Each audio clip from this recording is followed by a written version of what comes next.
días a todos. Primero que nada quiero agradecer al comité organizador de la Coordinadora Nacional de Abogados de México, al doctor Martín Lozano por la organización del presente evento, así como al presidente de esta misma comunidad. Así, igualmente a todos aquellos que nos acompañan de diversos estados del país. Muchos sabemos que hicieron viaje hace unos días, que nos llegaron hoy, pero siempre haciendo un esfuerzo por estar presentes en este gran evento. Ha sucedido que por temas de temporalidad escuchamos cada vez más en redes sociales de abogados que están buscando firmas de manera personal o de manera colectiva para iniciar el proceso de revocación de mandato.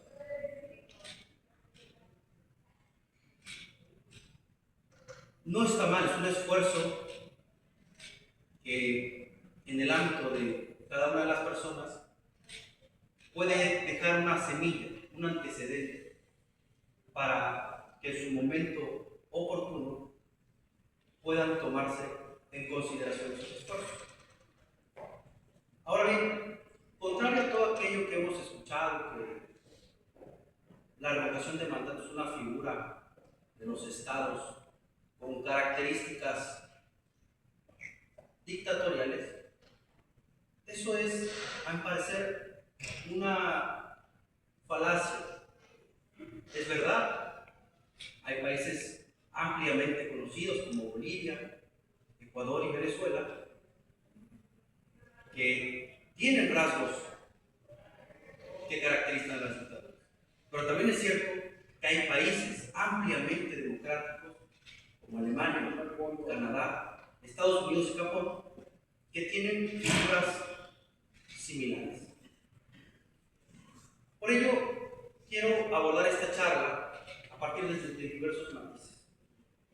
En primer lugar, hacer una breve referencia a la revocación de mandato y sus diferencias con el juicio político. Por ahí hemos escuchado que hablamos de juicio político en vez de hablar de revocación de mandato. Es verdad, ambos son figuras constitucionales que buscan limitar el poder, pero observando sus características y analizando sus elementos, se trata de figuras muy diferentes. A partir de estas consideraciones vamos a poder determinar si se trata de un medio de control constitucional o, en su caso, de una garantía para poder tutelar el texto constitucional. De igual manera, vamos a hacer unas breves referencias acerca de los medios de control constitucional. Especialmente vamos a hablar de las acciones de inconstitucionalidad, las controversias constitucionales, el juicio de amparo y los medios de impugnación en materia electoral. Posteriormente, y retomando algunos de los elementos que refirió la magistrada presidenta, vamos a hablar de los medios de control constitucional en Veracruz. Posteriormente, de las soluciones legislativas, y vamos a retomar un caso concreto para determinar si es posible, a través de los mecanismos de control constitucional, obligar a los congresos de las entidades federativas a que legislen la ley de revocación de mandato, las leyes locales de revocación de mandato. No es un capricho, no es una exigencia, no es una rebeldía, es cumplir con el Estado de Derecho y el respeto a los derechos.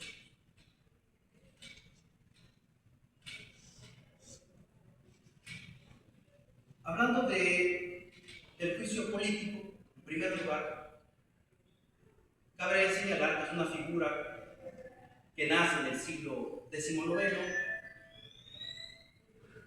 especialmente en Estados Unidos, una denominación famosa de impeachment, y está desde la Constitución, una figura que está desde la Constitución de 1824. En la actualidad está regulado el artículo 76, fracción séptima, y 110 de nuestra Carta Magna. Es además un mecanismo de democracia indirecta, porque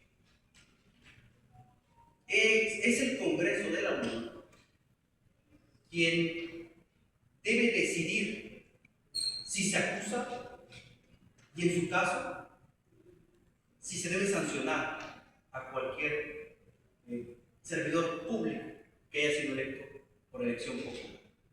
En este sentido, la Cámara de Diputados funge como un órgano acusador y el Senado de la República se constituye como un jurado de sentencia.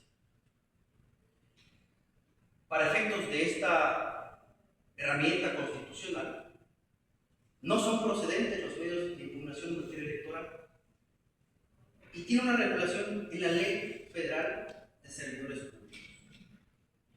Ahora bien, con relación a la revocación de mandato, esta está regulada en el artículo 35, fracción novena de nuestra Constitución, y de ella deriva la Ley Federal de Revocación de Mandato, es decir, una ley reglamentaria.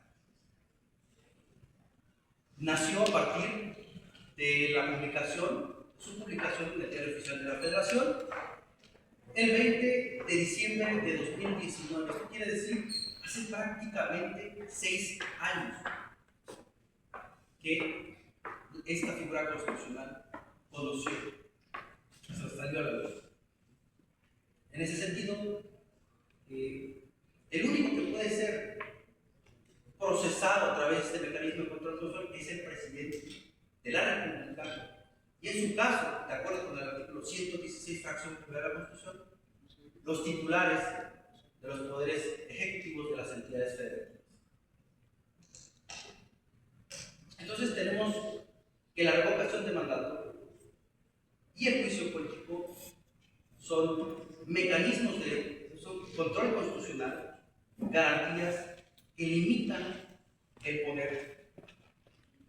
Son normas jurídicas en estricto sentido, porque son abstractas, porque son generales, porque son bilaterales, porque conceden derechos y imponen obligaciones.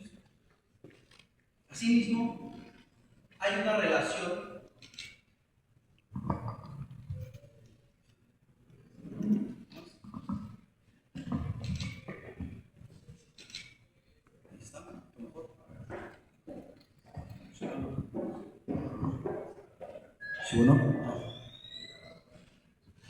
voy a tomar el micrófono porque creo que no está oyendo.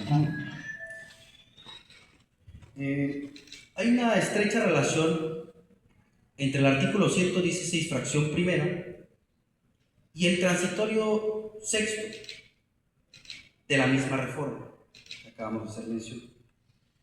Esto refiere que las entidades federativas, en el ámbito de sus competencias, tenían que incorporar la figura de revocación de mandato en sus propias constituciones.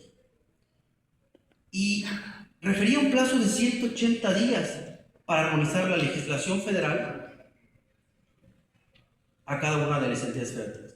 Esto progresivamente se fue generando, pero desde luego que es una figura a la que muchos, pues digamos así, titulares, gobernadores, no les ha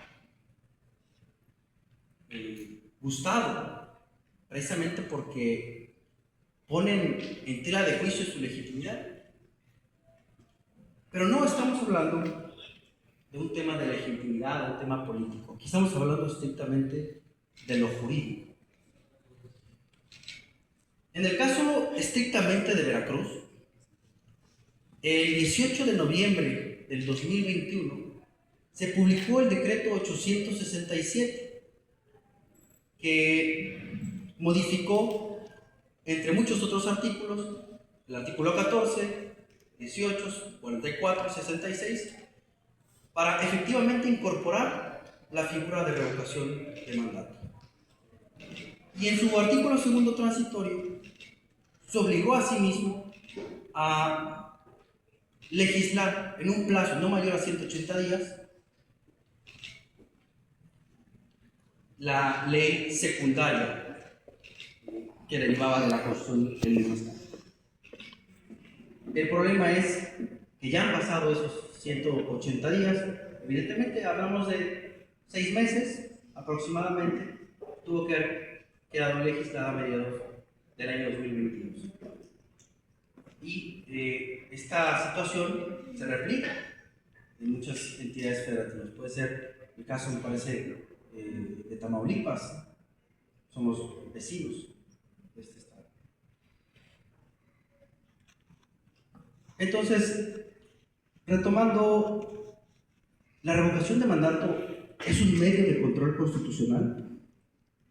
Hace prácticamente un cuarto de siglo, el jurista Héctor Fix-Zamudio, ampliamente conocido, es un gran constitucionalista, juez de la Corte Interamericana de Derechos Humanos,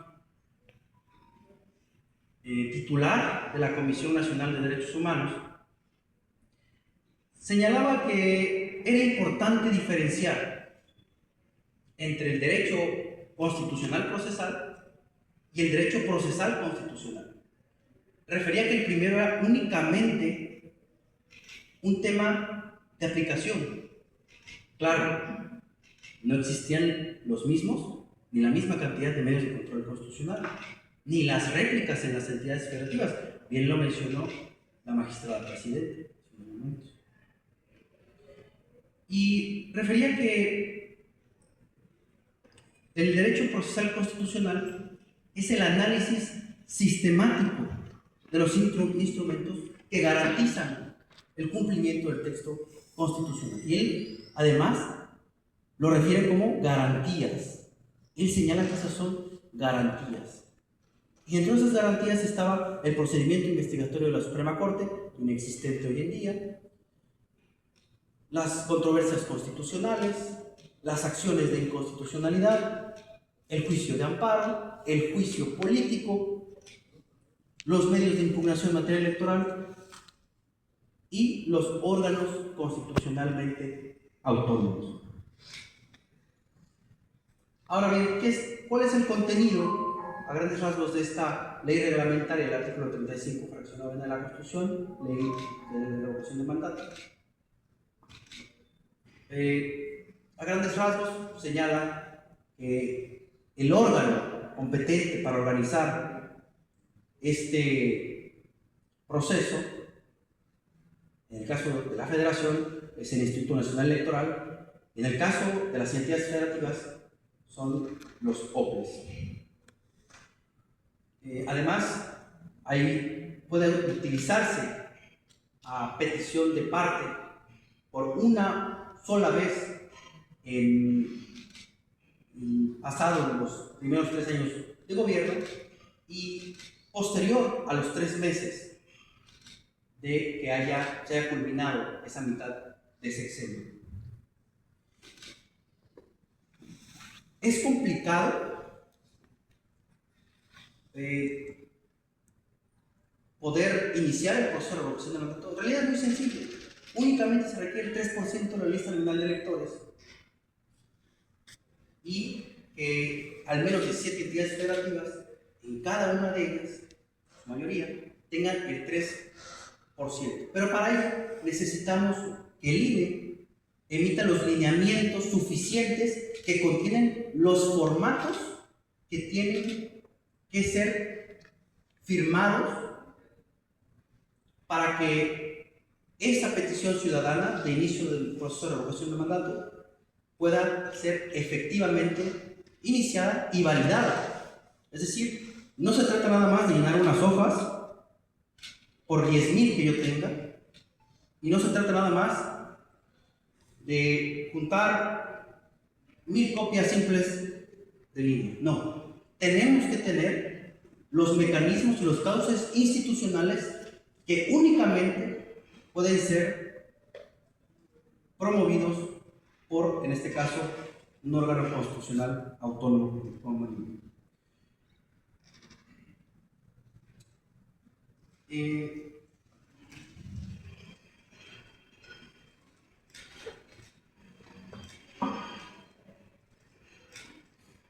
En el caso de Veracruz,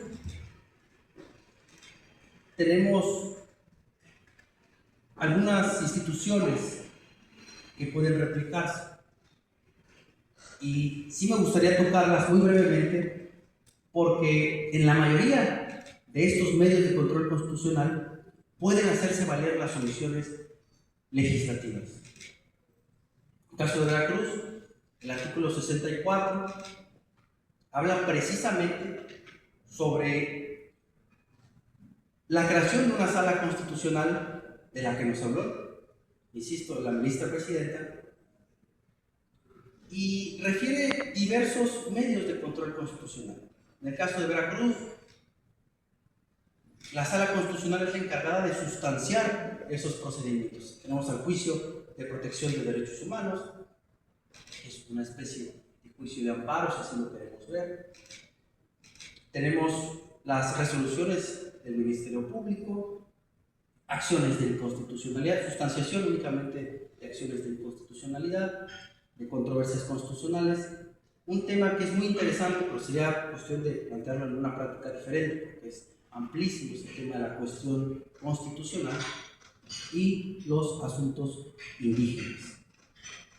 ¿Pero quién resuelve?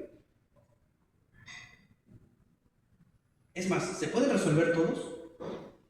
Lo cierto es que no todos estos se resuelven, únicamente se sustancian. Quien resuelve es el Pleno del Tribunal Superior de Justicia de Veracruz. En ese sentido, este órgano jurisdiccional debe resolver sobre acciones de inconstitucionalidad, controversias y, algo muy interesante, omisiones legislativas. Tenemos entonces que las acciones de inconstitucionalidad o las controversias constitucionales están reguladas en el artículo 105, fracción primera y segunda de la Constitución. Ahí tenemos una ley reglamentaria, además.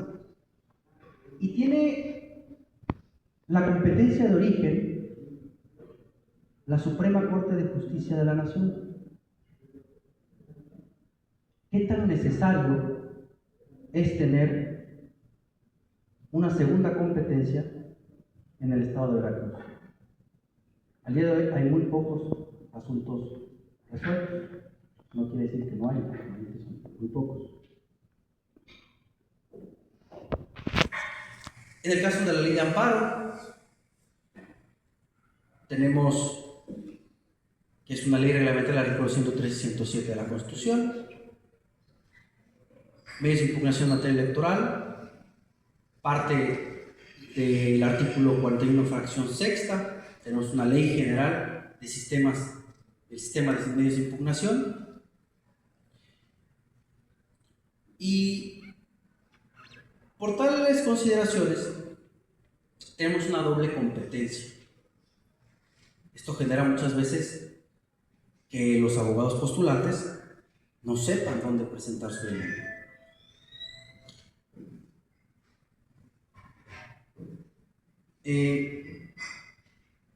Hay una sentencia en el Tribunal Electoral del Estado de Hidalgo, es la sub-AG 114-2016, que tiene una serie de jurisprudencias muy importantes que emitió, de acuerdo con el 289 de la Ley de Amparo, la jurisprudencia de la Sala del Tribunal Electoral del Poder Judicial de la Federación. Y refiere en uno de sus precedentes, en el sub-AG 116-2017, que son procedentes los juicios de protección de derechos políticos del ciudadano, los famosos JDC, en materia electoral, es procedente la omisión legislativa. Pero para ello, para que la Sala Superior pueda conocer de las omisiones legislativas, tiene que agotarse el principio de definitividad. Entonces, ya tenemos muchos órganos jurisdiccionales que pueden conocer de las omisiones legislativas, ¿cierto? ¿Qué órgano es el competente para poder conocer, sustanciar y resolver este tipo de asuntos? Voy a retomar el caso de las controversias constitucionales, porque es una de las jurisprudencias, una de las sentencias hoy en día precedentes, que tienen un mayor bagaje jurisprudencial y desde luego tienen una serie de argumentos que son muy útiles para legislar este tipo de asuntos.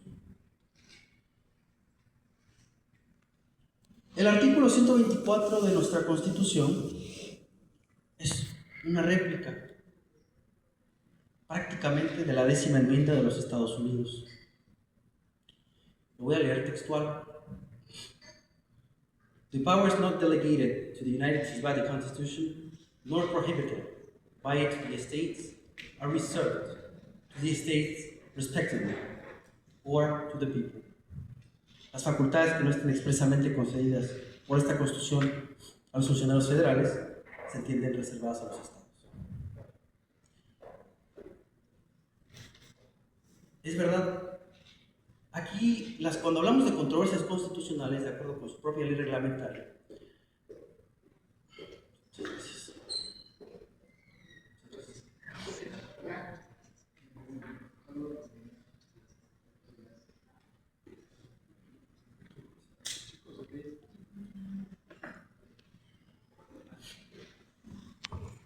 refiere que las controversias constitucionales son medios para resolver las posibles limitaciones de esferas competenciales. Y de esta jurisprudencia, de esta sentencia, tenemos la 1359 de 2015 y la 14 de 2005. En ambas se hace referencia a las omisiones legislativas y sus tipos. Tenemos omisiones absolutas en competencia de ejercicio obligatorio, omisiones absolutas en competencia de ejercicio potestativo, omisiones relativas en competencia de ejercicio obligatorio y omisiones relativas en competencia de ejercicio potestativo. Esto que parece un juego de palabras, en realidad es la forma en cómo se divide la falta de una omisión legislativa jurídicamente y a la luz de la propia doctrina de la Suprema Corte.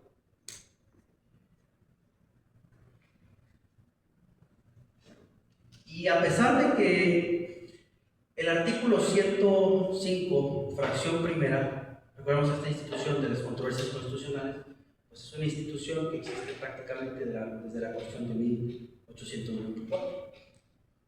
Posteriormente estuvo la Constitución de 1857, finalmente se adoptó en 1917, 5 de febrero de 1917.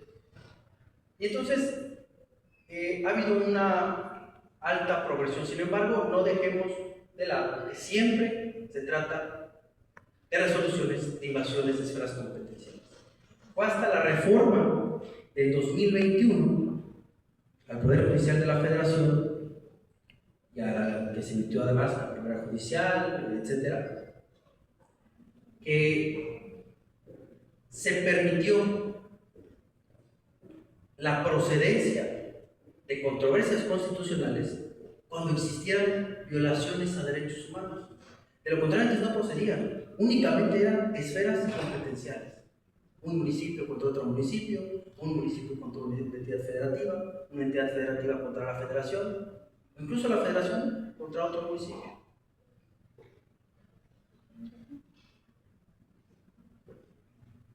En el caso del juicio de amparo, lo voy a ir retomando de manera histórica para que no haya, no brinquemos en el tiempo. El juicio de amparo, bueno, tiene su origen, la Constitución de Yucatán, 1841. Uno de sus principales exponentes, creadores, Manuel Presencio Rejón. Y desde entonces ha tenido un progreso muy amplio, progreso que al día de hoy, como lo refería el doctor, funcionario de la Suprema Corte, pues a la luz de los tratados internacionales, de las diversas normatividades y jurisprudencias, por ejemplo, tenemos la 293/11, la 21/2014, que refieren que las normas de derechos humanos contenidos en tratados internacionales son vinculantes para el Estado mexicano. Así también la jurisprudencia de la Corte Interamericana. Entonces, esta figura es una de las más utilizadas por medio de los órganos de la Federación, los órganos jurisdiccionales de la Federación. Y sí refieren la posibilidad de impugnar omisiones legislativas de manera textual. Proceden contra actos, normas generales, actos u omisiones. En el caso de las acciones de inconstitucionalidad, nacen a partir de la reforma al Poder Judicial de 1994. Se dota de las capacidades suficientes a la Suprema Corte para revestir las características de demás tribunales constitucionales en el país. De hecho, se retoma la doctrina en cierta medida austriaca.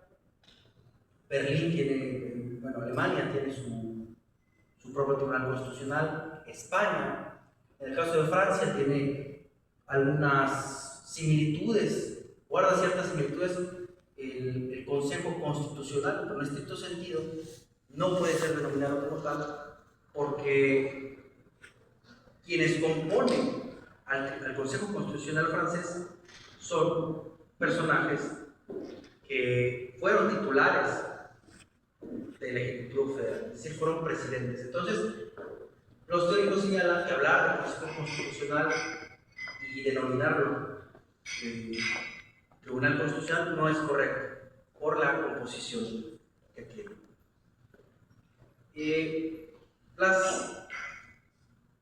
Las acciones de inconstitucionalidad del artículo 105, fracción segunda, en estricto sentido no pueden impugnar omisiones.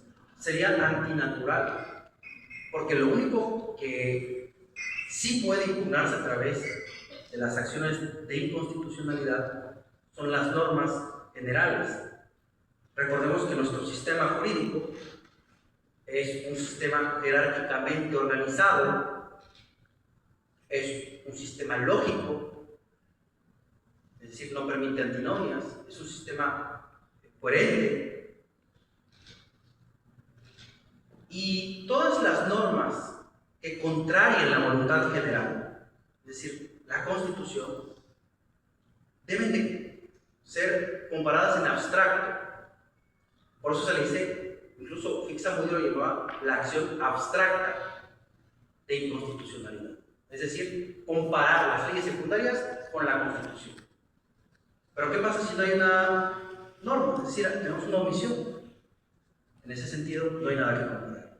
Por lo tanto, es un medio de control constitucional que existe a nivel federal, que existe a nivel local, pero que es irrelevante para nuestro propósito. En el caso de los medios de impugnación en materia electoral, al igual que la acción de inconstitucionalidad, también vieron la luz jurídica en la reforma del 94. Tiene su fundamento en el artículo 41, fracción sexta de la Constitución. Y tenemos diversos recursos. Tenemos el recurso de revisión constitucional electoral, el recurso de reconsideración, recurso de apelación, el juicio de conformidad. Tenemos juicio para dirimir conflictos entre servidores del Instituto Nacional Electoral. Pero el que más me importa tocar en este momento es el juicio de derechos políticos electorales del ciudadano.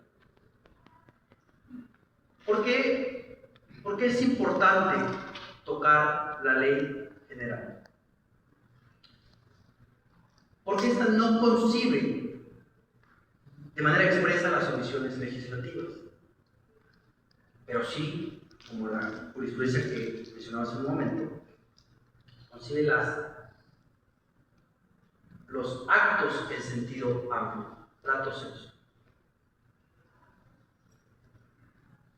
Esto quiere decir que sí son procedentes las omisiones legislativas en materia electoral.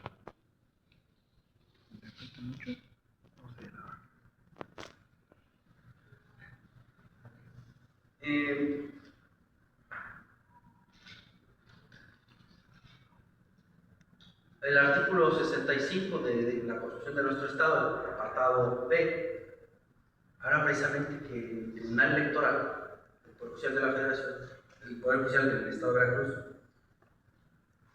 puede abocarse al estudio de las omisiones legislativas. Entonces, tenemos muchísimos medios de control constitucional que nos permiten presentar acciones por omisión legislativa. ¿Cuál es la más eficaz? Hay un principio que se denomina compétence. Este principio nace en Francia y Alemania y tiene por objeto dotar de facultades a los titulares de los órganos jurisdiccionales para determinar su competencia. De manera textual, el artículo 1448 de Francia señala lo siguiente: dans son sens originaire, les principes compétence permettent au tribunal, comme à tout juge, de statuer sa compétence. Pour sa part, il repose sur l'exercice coordonné du pouvoir de juger de la compétence. En su sentido originario, el principio de competencia le permite al tribunal, como a todo juez, de estatuir su competencia. En ese sentido, descansa el ejercicio del juez para poder determinar su competencia. Ahora bien, ¿qué es lo complejo de las omisiones legislativas? En la mayoría de los casos, los jueces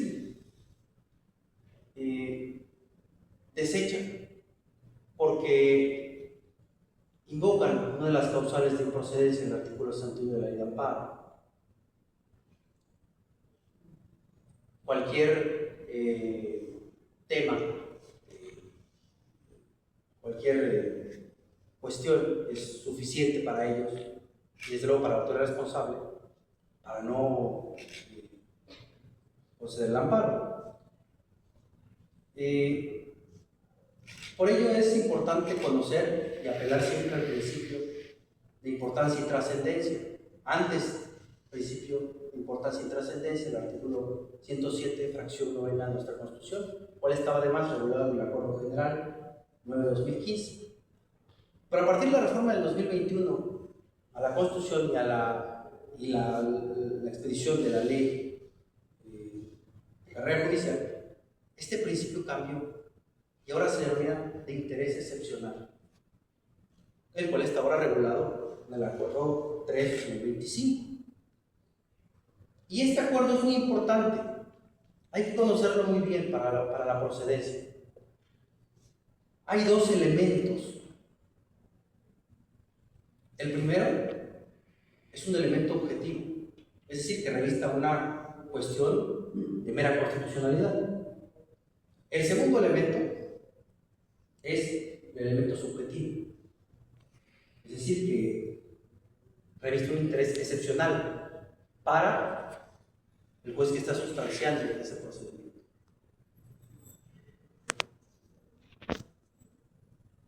Todo esto que estoy haciendo referencia se ha articulado en el amparo de revisión 826-2024.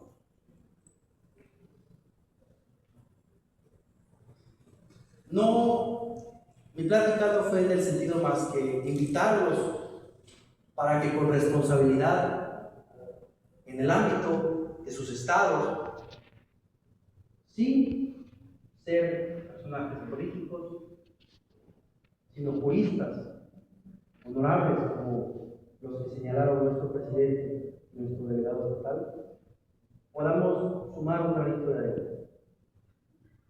No queremos pelear por el poder, al contrario, esto es benéfico, es sano para la democracia. Y cuando un funcionario del titular ejecutivo gana ese proceso de revocación de mandato, legitima su voto. En ese sentido, les agradezco que me hayan escuchado. Muchas gracias.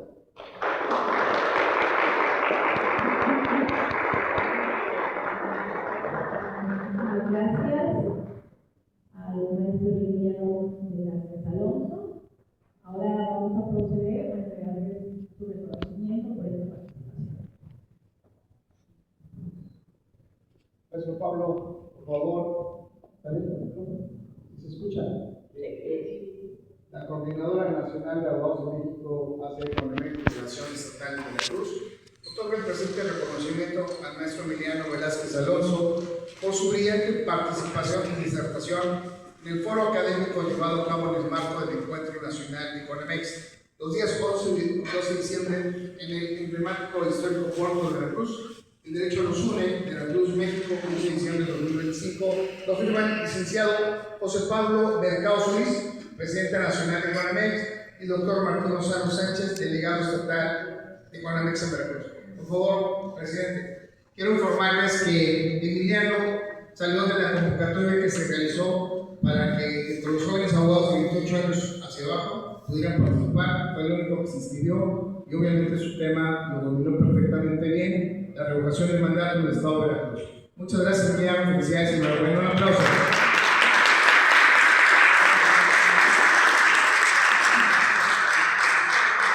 Sin duda que el escuchar a los jóvenes, a las nuevas generaciones de juristas, nos reconforta y nos traslada a nuestros tiempos de estudiantes.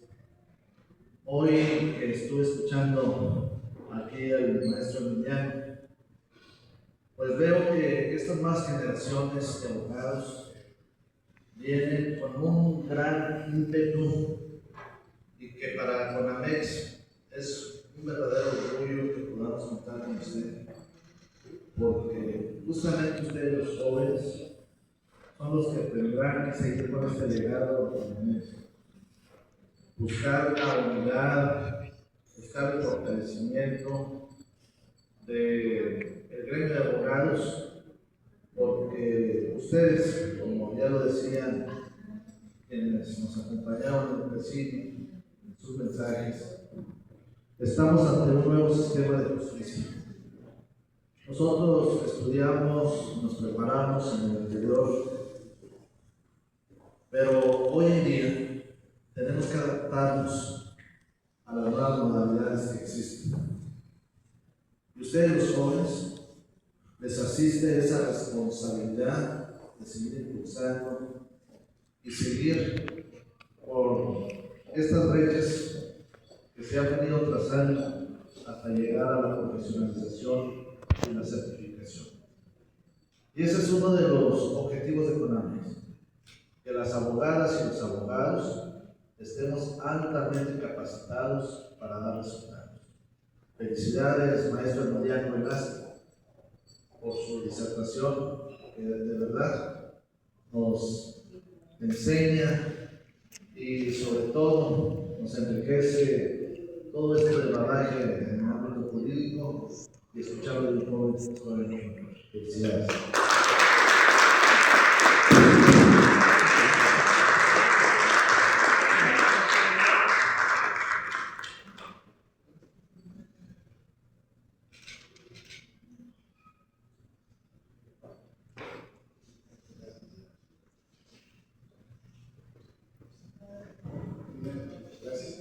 En favor.